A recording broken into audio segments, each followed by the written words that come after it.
यदि इस बात की तलाश करनी है कि रीज़नेबल पैसों से ज़िंदगी आसान कैसे हो सकती है, पोल्यूशन रहित शहर में रहकर, और अच्छी स्कूलिंग, अच्छा खाना पीना, अच्छी साफ़ सुथरी तरकारी और फल फ्रूट, साफ़ सुथरा दूध कैसे मिल सकता है।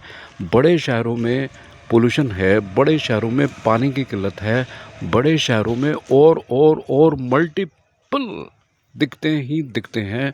पैसा पानी की तरह से बहता है और उसके बावजूद बीमारियां और परेशानियां मल्टीप्लाइड हो जाती हैं।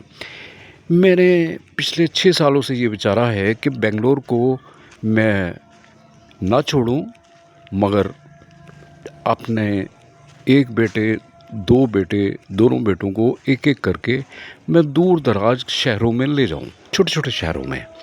उसी दिशा में मेरे ये कदम है कि मैं उड़ीसा जाता हूँ, मैं जाता हूँ चंडीगढ़, मैं जाता हूँ रोहतक, मैं जाता हूँ दिल्ली, मैं जाता हूँ नैनीताल, मैं जाता हूँ जम्मू, मैं जाता हूँ कश्मीर, मैं जाता हूँ और शहरों में हरिद्वार। उसी दिशा में मैं आया हूँ अपने छोटे बेटे के वाइफ के घर में 2 रातों के लिए, ना 1 रात के लिए। ये उनका घर है, उनके पास 2 एकड़ जगह है।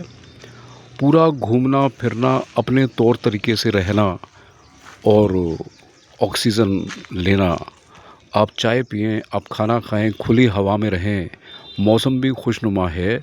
सिर्फ 3 महीने, जुलाई अगस्त और जून जुलाई अगस्त 3 महीने गर्मी रहती है बस, तब आप एसी यूज़ कर सकते हो।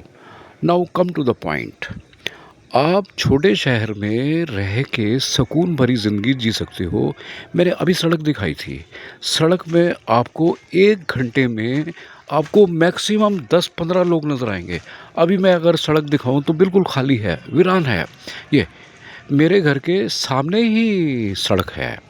बहुत कोई बंदा ही जाता आता है, जबकि मेट्रो सिटीज़ में हॉर्न पे हॉर्न, पोल्यूशन से तंग आकर लोग विचारते हैं कि छोटे शहरों में जाया जाए।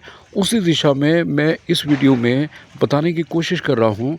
यदि कोई छोटे शहर में आता है अपने 2 बच्चों के साथ, परिवार के साथ, यदि बड़े शहर में उसका 50,000 रुपये महीने का खर्चा है, तो ये तय है। यदि 50,000 का खर्चा है तो ये तय है, क्योंकि स्कूलों की फ़ीस यहाँ कम है ना, खाने पीने का खर्चा यहाँ कम है, रहने का खर्चा यहाँ कम है, और फालतू के खर्चे यहाँ कम हैं।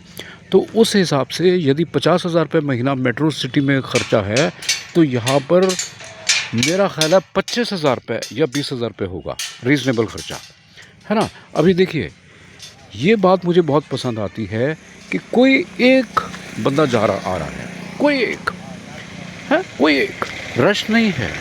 अगर आप रश में रहते हो तो आपको स्ट्रेस रहता है। देखिए, ये सड़क खाली ऑलमोस्ट। तो this is the way to live the life, मेरा ये मानना है। ग्रीनरी खूब है, पानी खूब है, बिजली 24 घंटे है, एडमिनिस्ट्रेशन अच्छा है, मैनेजमेंट अच्छा है ना, और कनेक्टिविटी अच्छी है, एयरपोर्ट भी है, बसों की कनेक्टिविटी है, रेलवे है, सब कुछ है। मैं इसी दिशा में काम कर रहा हूँ।